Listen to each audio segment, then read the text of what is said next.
Imagine this. You walk out onto your patio and there's a big surprise waiting for you. It is a sea lion and it weighs more than 100 pounds. And sure enough, the sea lion had climbed up our stairs and was on our deck here. And she actually spent the entire night there, probably throughout the night, about hourly. We each went out to check on her.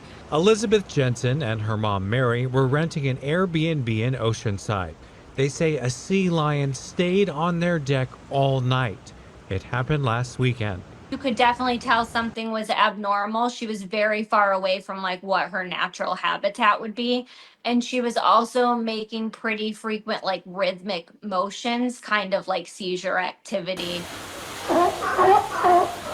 SeaWorld officials tell us seizures, confusion, and foaming at the mouth are all symptoms of domoic acid poisoning. Last year, I spoke with the Scripps Institution of Oceanography. Officials say the toxin comes from an algae bloom growing in the ocean. And that leads to seizures in our brain, other kinds of overexcitation results, even like respiratory distress.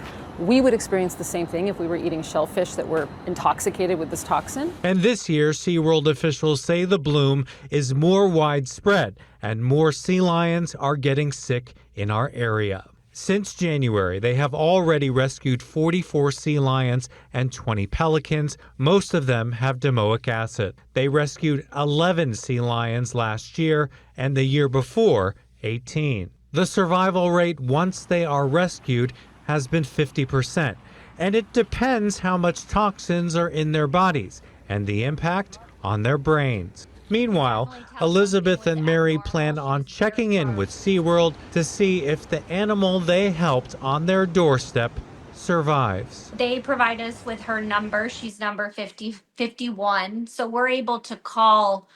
She said, not any time this week, but in the next few weeks to check and see how she's doing. Officials also say you should stay at least 50 yards from the sea lion, and if that's not possible, like in this situation, have a barrier between you and the animal. Aaron Dickens, ABC 10 News.